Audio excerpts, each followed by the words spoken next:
Hi guys, and welcome to Ycft. We have seen The Nun 2 came out really well timed, considering we just brought out our video on The Nun. This sequel to The Nun from 2018, starring Thaisa? Thaisa, I can't. Right, we've called her Tessa. We've called her Thaisa. We've called her Taser. Taser. So it's Thaisa. I think it is confirmed Thaisa Farmiga. Thaisa Farmiga. Yes. We are so sorry. Yes. We've got it right. Apologies. Finally. Directed by Michael Chavez. Now, interesting, he's worked in the Conjuring universe before. He directed The Curse of La Llorona and The Conjuring, The Devil Made Me Do It. We're not the biggest fans of Devil Made Me Do It. Yeah, it has been a little while since I've seen it, but it's not my favorite, but it is due a bit of a rewatch. So when I found out it was Chavez directing The Nun 2, I was a little bit not reluctant, but I was a little bit worried. He's definitely impressed me a little bit with this one. He's recovered from The Devil Made Me Do It. Yeah, yeah. We do also want to point out that Bonnie Aarons, who plays the nun Valak, is currently suing Warner Brothers over merchandise revenue. She believes that she's not been compensated fairly with her image being used. Yes. For merchandise. So wish her all the best. Wish her all the best with that, because we want to carry on seeing Bonnie Aarons. She's fantastic in this role. We said this in our Nun video. She is the nun. She is the nun. Yeah, absolutely. The Nun 2 basically follows on from the nun. Sister Irene goes up against Valak one more time. Valak is trying to regain its power to do Valak things. Demon Valak things. Demon Valak things. Yes. And the two clash. And the two do clash, yeah. I am a fan of the original. I am one of those very, very few people that really enjoyed the original Nun. I accept its faults. I know logic kind of falls to pieces, but overall I really do enjoy it, and it's kind of turned into a bit of a comfort movie for me at this stage. You're a little bit different. No, the film annoys me. Yeah. So our expectations for this movie were somewhat different. Yeah. A checklist I had of things that this film could do that would fix almost all the problems I had with the original one. Mm-hmm. I needed more Valak. Yes. Just more looming around, hiding around corners. We can see them, but the characters can't. I wanted Valak to be more of a threat. Do more demon shit. And I wanted more characters to be spooked and played with. Yes. In that regard, this film ticks all those boxes for me. Valak is absolutely more of a presence in the film. Valak is absolutely everywhere. Maybe even sometimes to a fault, but Valak is always around. Mm-hmm. We straight up see Valak kill people. Yes. And I feel like that's shocking a lot of people. Like, we know in the first one, obviously, a lot of nuns get killed, but we don't see any of this. We see Valak kill people. Yes. I'm like, a demon that can actually hurt people. Yeah, a demon that isn't actually useless. It's actually quite refreshing. Yeah. Most of the film is set in a boarding school, so we have a lot of characters and children that can be spooked and Valak can interact with, and just raises the stakes a little bit. So in that regards, yes, it absolutely is better than the original. It fixed a lot of my problems. I also think the plot is a lot better. So what are your pros? I agree with everything you just said. I mean, going back to the original just briefly, one of the things I do really like about the original is the fact that it is quite a simple story. It's very much contained. Most of the film, anyway, is contained to the abbey and then the convent, and we only have a handful of characters throughout the movie. This one, because it is on a bigger scale, just as you were saying, we do have a lot more characters, and we also have two different plot lines too. So we have Irene, who now in this movie teams up with another nun called Deborah, played by Storm Reid, who does a good job. They've kind of got their storyline going on, and we also have the storyline with Frenchie, who's back at the boarding school. Two sort of separate plots that do sort of coalesce towards the end, which I did enjoy. I like how there is a little bit of continuity as well from the first movie in terms of how significant religious relics are. That's obviously a big plot point of the original. It's something that we see again here as well, and I like that. I like how the film takes time to explain, how and why Valak has returned.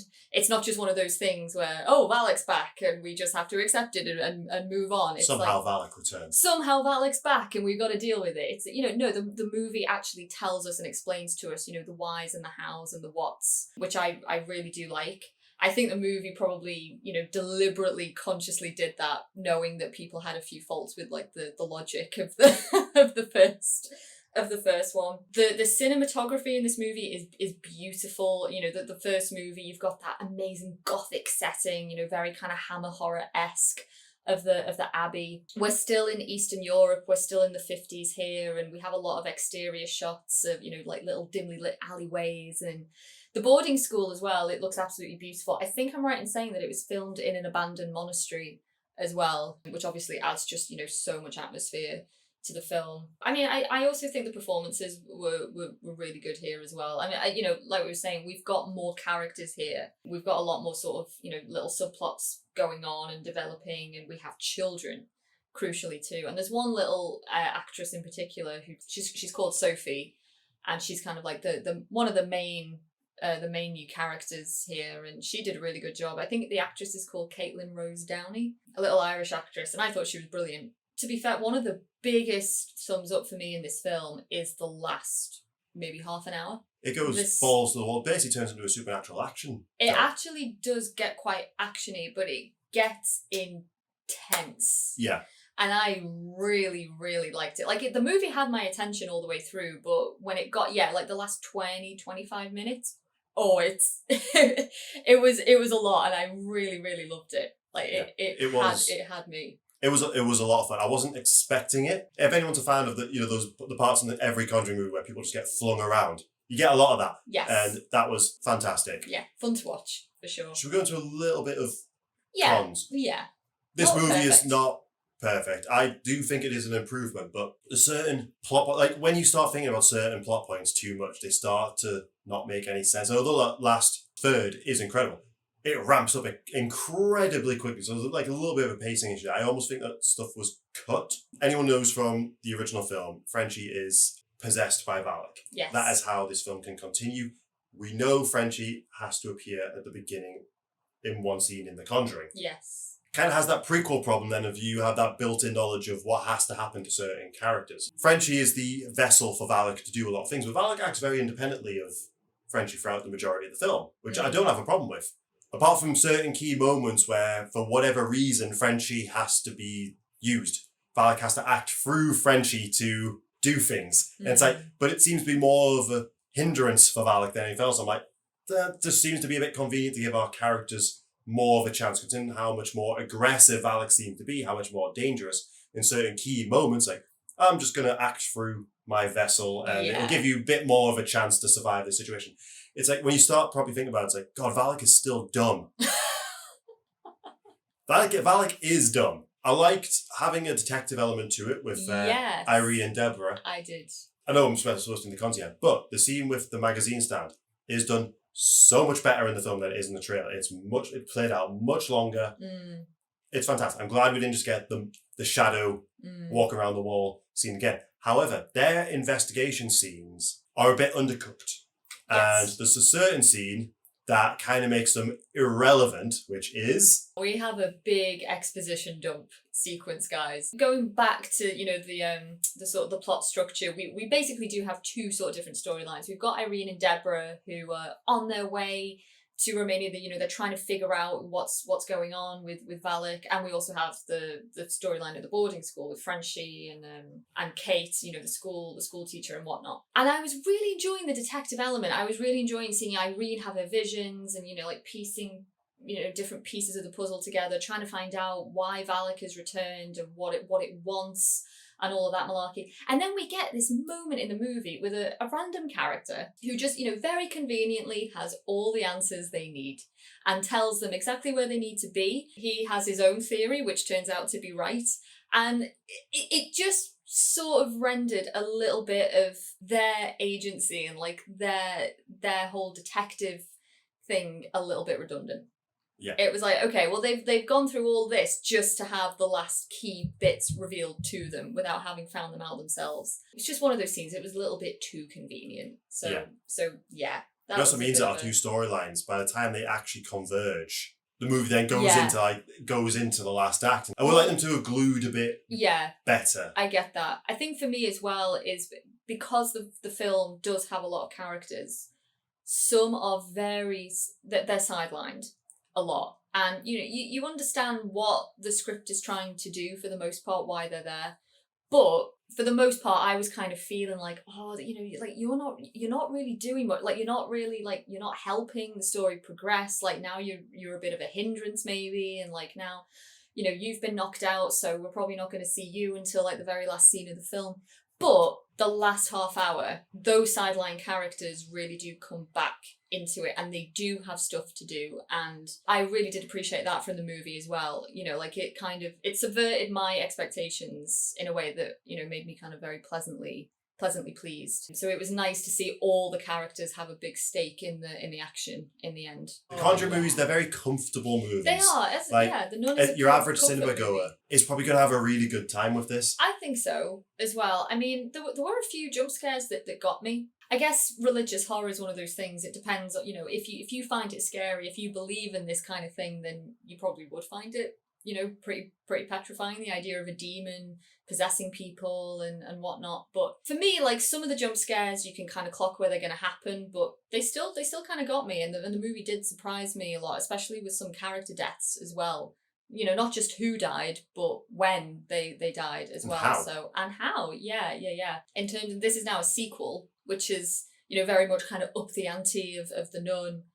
Is there, or should there be a Nun 3? Well, it follows the trend of the second film being really good. Obviously, The Conjuring was really good. You got Annabelle Creation, that was really good. Now the Nun 2, which is quite good. I'd go as almost say very good. The problem with a prequel, we know how the story has to end. And I don't think there's room for a third one before the events of The Conjuring 2. If Valak is going to appear again, I feel like it'll have to be in The Conjuring The Last Rites. Like, I don't think there's enough room for Valak to be messing around before the events of The Conjuring anymore. Like, I personally think they should leave it alone, and I feel like they plan to. It's an interesting one, because I do kind of feel like with how big, like, more of a spectacle this one is, that they're kind of gearing up for a big kind of, you know, one big more like final showdown with Valak potentially. But yeah, it's more of a question, I guess, of should there be one? Do we just need to let Valak rest in hell now? I believe so. So in terms of like a ranking this, like this, to me, it doesn't come close to like The Conjuring, The Conjuring 2, or Annabelle Creation. But I put it perfectly with like Annabelle Comes Home, because it's an easy film and it's an enjoyable film. It's above the first Annabelle, it's above the first Nun, and it's above The Devil Made Me Do It. Yeah. It's a comfortable film I can put on. Also, a lot of this film is mostly set during the day a lot more. So we've noticed when we put the Nun on during the day, it's kind of hard to see a lot of the scenes on a TV. Very darkly lit. Yeah. This film, like, it's much brighter in places. Yes, yeah. I know that I will watch this again. I want to own it. I don't know how much I'll rewatch it in comparison to the original Nun, which, as I say, it's just kind of like a, you know, an easy to watch background movie for me at this stage. But I did really enjoy this movie, and I'm happy that it seems to be doing well and people are responding positively to it. Yeah. Or at least responding saying, that's better than the first one. It's better than the first one. Yeah. Which, not great, but it's better than the first one. That's kind of all we wanted. It's kind of like all a sequel's purpose is, really, is to either better the first or to, you know, at least kind of be on par with it. All we wanted was to kind of find out, can the Conjuring universe still survive? And depending on how much money this makes, we know we're getting another Conjuring film, but we don't really know what else we're getting. Go check this out. You're a fan of the Conjuring universe. You're gonna have a good time. Yeah, I think so. It's a nice expansion of the original story, which again, you know, it's what a sequel is supposed to be. Yeah, but let's put it to rest now. We can't see Valak be defeated many more times before Valak is just not a threat. Yeah, I know. It's like, right, we've been here before, Valak. We know how this ends. Valak, you're still dumb. Yeah. Bonnie Aarons, you're great, but your character is dumb. Yes, Bonnie Aarons is amazing. Thanks for stopping by, guys, and we'll see you for our regularly scheduled programming on Thursday. Bye.